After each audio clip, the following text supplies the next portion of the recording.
नमस्कार, प्रकाश चंद्र राव और आप देख रहे हैं प्रकाशवाणी। हमारे साथ कैमरे के पीछे हैं मेट्रो बिहार न्यूज़ के चंद्रशेखर जी। अभी हम मौजूद हैं यहाँ लालगंज में संतोष कुमार जी के यहाँ, जो अभी हाजीपुर सिविल कोर्ट में एडवोकेट हैं। मुद्दा है कि लालगंज में नगर परिषद अध्यक्ष पद का, सभापति का चुनाव होने वाला है और उस दौरान कई सारे ऐसे मुद्दे हैं जिस पर बात करना ज़रूरी है। जनता को ये जानना ज़रूरी है कि किन मुद्दों पर करप्शन हुआ है, किन मुद्दों पर घोटालेबाजी हुई है और कौन से ऐसे मुद्दे जहाँ पे जनता का पैसा पानी की तरह बहा के उसका मिसयूज़ किया गया है, उसको बर्बाद किया गया है, जनता को बेवकूफ़ बना के। मुख्य रूप से जाने जाते हैं ये, खासकर काफ़ी सारे दस्तावेजों पर अध्ययन कर रहे हैं। उन्होंने कई जगह मुकदमे भी किए हैं और ख़ासकर लालगंज के विकास के लिए भ्रष्टाचार पे इनकी बोली को लोग सुनना चाहते हैं, जानना चाहते हैं कि कौन कौन से ऐसे मुद्दे हैं जिस पर लोगों को आँख खोलना ज़रूरी है। तो सबसे पहले स्वागत है आपका संतोष जी। आप बताइए पहले कि किन किन मुद्दों पर बात करेंगे आज। नमस्कार, मेरा नाम संतोष कुमार हुआ। मैं सामाजिक कार्यकर्ता हूँ, ऐसे पेशे से मैं अधिवक्ता भी हूँ। महोदय, लालगंज नगर परिषद में वर्षों से, 1-2 वर्षों की बात नहीं है, वर्षों से काफ़ी गड़बड़ियाँ हुई हैं। चाहे नियुक्ति के संदर्भ में हो, विकास के मामले में हो, सड़क निर्माण में हो, पोर्टेबल यूरिनल लगाने के मामले में हो, साफ़ सफाई के मामले में हो, एनजीओ की नियुक्ति करने के मामले में हो, एनजीओ के द्वारा अवैध रूप से भी बहुत सारे कर्मियों की नियुक्ति की गई है। लालगंज नगर परिषद में वार्ड पार्षद के बेटा, उनके सगे संबंधी की नियुक्ति अवैध तरीके से की गई है। सरकारी ज़मीन का दखल कब्जा किया गया है। बहुत सारे मुद्दे हैं जिसको जनता को जानना बहुत ज़रूरी है। कहने का मतलब अतिक्रमण हो गया, अवैध नियुक्ति हो गई, सड़क हो गया, बस स्टैंड का है जिक्र आप कर रहे थे, नल जल योजना वगैरह भी होगा, शौचालय वगैरह भी होगा। सारी योजनाएं हैं, सब तो में गड़बड़ियाँ हैं, सब में भ्रष्टाचार है। बिल्कुल भ्रष्टाचार है।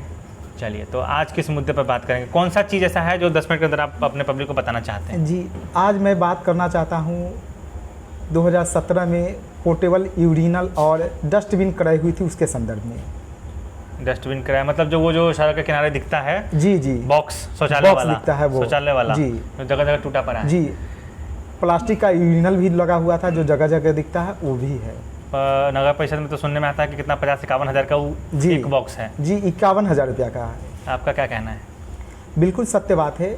नगर पालिका का आप स्टैंडिंग कमेटी का डिसीजन देख लीजिएगा 2017 का, तो उसमें तत्कालीन नगर अध्यक्ष और उनके स्टैंडिंग कमेटी के लोगों ने पोर्टेबल यूरिनल को 51,000 रुपया क्रय किया था एक, और 100 पीस खरीदा था। तो 51,000 और 100 का गुना कीजिएगा तो 51 लाख रुपया होता है। जबकि 2017 में ही उसी कंपनी से हमारे गार्जियन, पिता तुल्य श्री नरेंद्र कुमार शर्मा, अभी निवर्तमान वार्ड पार्षद वार्ड नंबर 18 हैं, उनके माध्यम से हम लोगों ने उसी कंपनी से कोटेशन मांगा। उस कंपनी ने हम लोगों को कोटेशन दिया उसी यूरिनल का 10,800 रुपया ईच, और उसी 10,800 रुपया ईच, यानी कि जिस यूरिनल को हमारे नगर परिषद के बोर्ड कर्मी ने खरीदा 51,000 रुपया, उसी यूरिनल को हम लोगों ने मांगा दुकानदार से, जिस कंपनी ने दिया मात्र 10,800 रुपया में। मतलब ये 40,000 का कहाँ गया? काफ़ी घपला है। सबसे बड़ी बात है कि आम जनता को तो इसकी कोई जानकारी नहीं लगी, लेकिन बोर्ड में जो लोग बैठे हुए थे, सिर्फ नरेंद्र शर्मा और 1-2 और पार्षद है, उनके अलावा किसी ने इसका विरोध तक नहीं किया। बड़ी दुख की बात है। दूसरी बात है कि 100 पोर्टेबल यूरिनल जिसका कीमत 51 लाख इन्होंने बताया, उसको 100 यूरिनल खरीदा भी नहीं गया वहाँ से, मात्र 65 पीस खरीदा गया था उस दुकान से, उस कंपनी से। पटना की कंपनी है, मैं उसका भी सबूत आपको दे दूंगा, जिस कंपनी से इन लोगों ने खरीदा था। मात्र 65 पीस ही खरीदा गया था। आप नगर पंचायत से, नगर परिषद से, अभी जो बनी है नगर परिषद, आप पूछ सकते हैं कि किस जगह पर पोर्टेबल यूरिनल आपने लगाया है। अच्छा, एक चीज़ को प्रोसेस बताइए जरा सा। इधर बात कीजिए, उधर छोड़ दीजिए कैमरा का। प्रोसेस क्या होता है जब कोई प्रस्ताव पास होता है जी कि 100 को वो बॉक्स खरीदना है जी, तो 100 को पास हो गया, नगर परिषद बोली खरीदेंगे जी। खरीदा क्यों नहीं? जो नहीं खरीदा वो कहाँ गया? जी, इसका हुआ कि सिर्फ कागज़ पर सर खरीदा गया। अच्छा, जैसे स्टैंडिंग कमेटी कैबिनेट हुआ नगर परिषद का, उसका कैबिनेट ने डिसीजन लिया कि हमको 100 पीस यूरिनल खरीदना है, पोर्टेबल यूरिनल लगाना है। लेकिन सबसे बड़ी बात है कि उन लोगों ने जिस कंपनी से हायर किया, खरीदा, उस सिर्फ एक ही इंडिविजुअल कंपनी से क्यों? अगर कोई सामान लेना है तो सरकारी आप खरीद रहे हैं तो उसमें 2, 3, 4, 5 का कोटेशन सर आता है। कोई कोटेशन नहीं आया। कोटेशन आता है तो कम बेसी का देता कि अगर हम सप्लाई कर रहे हैं पोर्टेबल यूरिनल का तो हो सकता है कि हम 50,000 में दे रहे हैं, किसी अन्य एजेंसी 20,000 में देगा, कोई 15,000 में देगा। तो सरकारी पैसा सर कम से कम में खरीदना चाहिए। इन्होंने कोई कोटेशन, कोई निविदा नहीं निकाला, सीधे 51,000 ईच में खरीद लिया। नहीं निकाला, 10,000 का चीज़ 51,000 में, 10,000 का चीज़ 51,000 में खरीद लिया। इतनी गड़बड़िया, 40 लाख का खपला। जी। और सबसे बड़ी हैरत की बात है कि सर 2014 में भी बोर्ड ने 93 शौचालय लालगंज शहर में लगाया था। 63 है 93? 93 जी, खर्चा 2014 में। अच्छा, पहले उसके भी पहले? उसके पूर्व, ये कब की घटना बता? ये 2017 की हम बता रहे हैं। ठीक। इसके पूर्व भी 2014 में 93 पीस पूरे शहर में बनाया गया था मूत्रालय। अच्छा, अब सवाल है हम प्रबुद्ध जनों की कि जब 2014 में 93 मूत्रालय लग गया तो क्या आवश्यकता थी 17 में फिर 100 पीस मूत्रालय यूरिनल, पोर्टेबल यूरिनल लगाने की? उसका यूज क्या हो रहा है? कोई यूज नहीं सर, एक भी नहीं दिख रहा है कहीं। हमको तो खुद नहीं दिखा लालगंज में घूमते घूमते, कहीं नहीं दिख रहा है सर, ढंग से लगा हो जो यूज में हो। जी कहीं नहीं, कोई यूज नहीं है। इन लोगों ने पैसा का बंदरवाट किया है, लूट खसोट किया है। कोई जनता के 14 का क्या है कोटेशन वगैरह उसका है? कोटेशन स्टैंडिंग कमेटी का ऑर्डर है सर। हाँ। 93 पीस बनाने का, बना भी 93 पीस। हम दिखे भी थे मार्केट में, कहीं कहीं ईंटा का बना हुआ, हम एक सीमेंटेड वाला बना था। हाँ। तो जब 93 पीस 2014 में बन गया, हाँ। तो फिर 2017 में 100 पीस खरीदने की आवश्यकता कहाँ क्यों हुई? जब पूर्व में 93 बन गया, कोई जगह पर बना होगा सर, तो फिर नया 100 पीस किस किस जगह पर अधिस्थापित किया गया, कहाँ लगाया गया? उसका कोई डाटा नहीं है, कोई ब्यौरा नहीं है। यह तो पूछने की चीज़ है। नगर परिषद में जो आका लोग हैं, जो अपने आप को कहते हैं कि नगर परिषद के हम आका हैं, हम ये करते हैं, वो करते हैं, नगर परिषद का संचालन करते हैं, जो उस समय बोर्ड के लोग थे, जो अधिकारी थे, जो किरानी थे, इन लोगों की जवाबदेही बनती है कि हम सिस्टम से ऊब गए हैं सर। सब पैसा लेकर बैठ जाता है, नीचे से ऊपर तक सब घूसखोर है। ये केस चल रहा है अभी? जी सर। इस संदर्भ में हमारे गार्जियन नरेंद्र कुमार शर्मा ने माननीय उच्च न्यायालय पटना में CWJC नंबर 842/2018 दायर किया है, जो अभी सुनवाई के लिए लंबित है। अभी माननीय उच्च न्यायालय पटना में चल रही है ये मुकदमा। इसके लिए आप पे कोई दबाव आया कभी? जी दबाव बहुत आता है, लेकिन हम धमकी के दबाव? धमकी भी होता है, लेकिन सर हम लोग सीधा जन्म लिए हैं, भगवान ने हमको जन्म दिया है। अब भगवान ही जब उनको ले जाना होगा ले जाएंगे, अब जैसे रखना होगा। लेकिन हम लोग बस यही देखे हैं, पढ़े हैं कि किसी न किसी एक आदमी को तो आवाज़ उठाना ही होगा, चाहे जो परिणाम हो। लेकिन बहुत गलत हुआ है सर। आखिर कौन आवाज़ उठाएगा? पढ़ा लिखा लोग भी दब जाएंगे, निरक्षर लोगों को कोई जानकारी नहीं है, तो आखिर कैसे चलेगा तंत्र? मेरे भी इतना टैक्स देते हैं म्यूनिसिपैलिटी को, मेरा भी तो टैक्स का मिसयूज है। सवाल ये तो हो गया कि आप उसका सॉल्यूशन बता दिए सर। जो विरोध आएगा, जो लोग खा के बैठे हैं, उन लोग का जो विरोध आएगा, फंसाने की कोशिश होगी, साजिश हो सकती है, कुछ भी, उसका क्या सोचे हैं, कैसे होगा? सर हम ईश्वर पर हैं, ईश्वर सर्वोपरि है। तो जान बचाएगी ना। अगर अवरोध आता है तो क्या होगा? जैसे मान लीजिए आपने दिया, अगला सुनेगा नहीं, कोर्ट कचहरी का चक्कर लगेगा, तो जनता इसको कितना समझेगी? जनता को भी तो आप हर रोड पे सबको तो नहीं समझ सकते निकल के। जी बिल्कुल सही बात है, नहीं समझ सकती है जनता। हाँ। लेकिन ऐसी बात नहीं है। अब जैसे आपने प्रश्न किया कि पढ़ा लिखा लोग जो बाहर गया, बाहर से आया, तो प्रश्न तो करता है कि हमारे यहाँ शिक्षा का माहौल नहीं है। ऐसे बहुत सारे बच्चे हैं, हमारी बातचीत होती है। आप शौचालय पे उंगली उठा दिया? जी शौचालय ही नहीं सर, अभी और है, डस्टबिन है, कई डस्टबिन भी है। जी सर, इसमें भी काफ़ी गड़बड़ियाँ है। इस पर बात करते हैं। जी जैसे आपने शौचालय पे उंगली उठा दिया कि ये खराब है, ठीक है, रोड टूटा हुआ है, खराब है। जब आप उसको पॉइंट आउट कर देते हैं, वो रोड हटा दिया जो बनाया, बनाने का क्या रोड मैप है? बनाएगा कौन फिर? वो खा पी के अगर हट गया तो दूसरा जो आएगा वो भी तो भ्रष्ट होगा।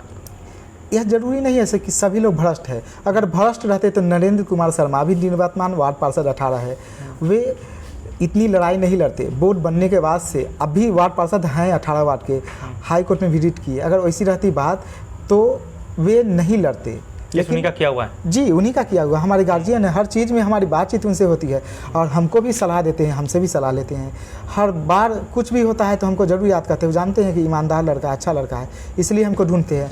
हम भी उनको गार्जियन मानते हैं, पिता तुल्य मानते हैं, इसलिए कि अब बोर्ड में इनको भी ऐसा थोड़ी है कि 5-10 लाख 20 लाख नहीं मिल जाता, जितनी गड़बड़ियाँ हुई हैं इनको भी मिलता।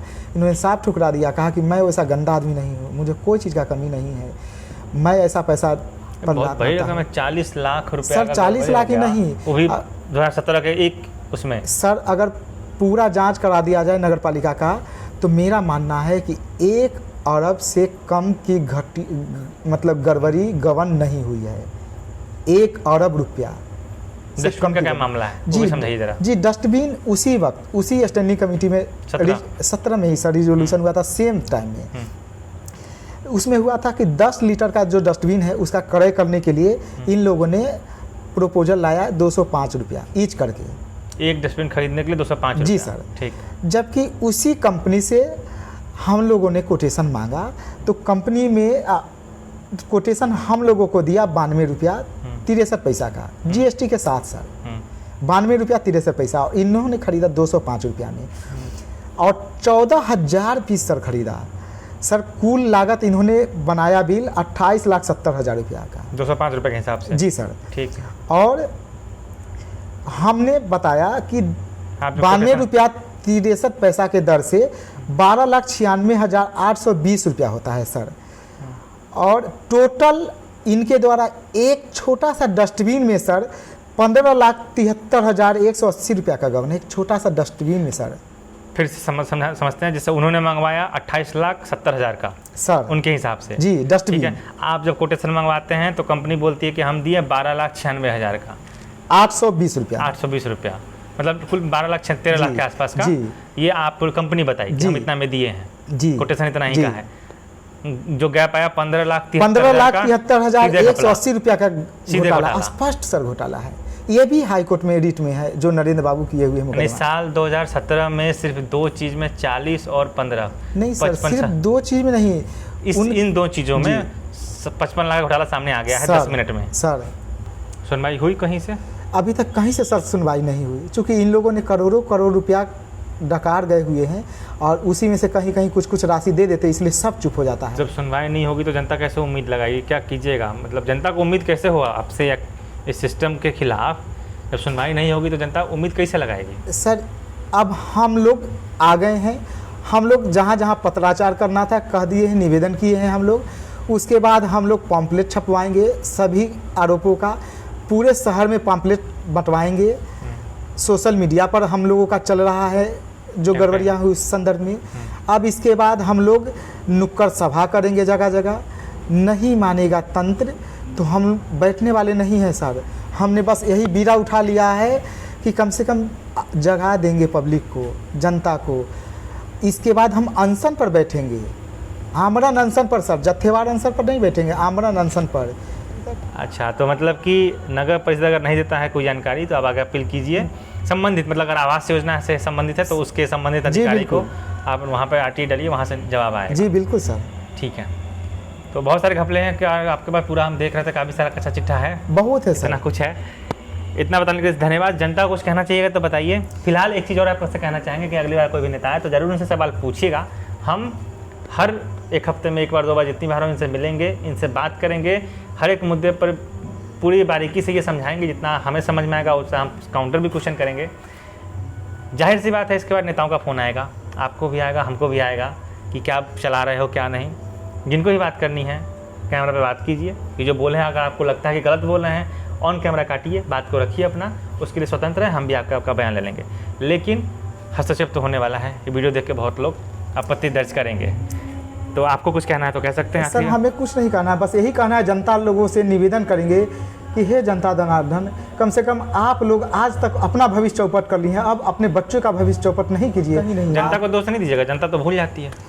जनता को तो फिर आखिरी दिन आएगी। सर हम बोले हैं कि जनता को इस बार निवेदन किए कि हे जनता जनार्दन, आप अपना भविष्य चौपट कर दिए हैं, लेकिन अब आने वाली पीढ़ी के अपने बच्चों के लिए सोचिए सर। आप प्रश्न कीजिए, जो वोट देगा वो कैसे जाके बोला कि हमारा दूरा पे 4 महीने पानी लगल था। बिल्कुल सर, सब जनता ऐसे नहीं है, लेकिन बहुत सारी जनता है जो जात पात रुपया तारी दारू पर बिक जाती है बहुत सारी जनता।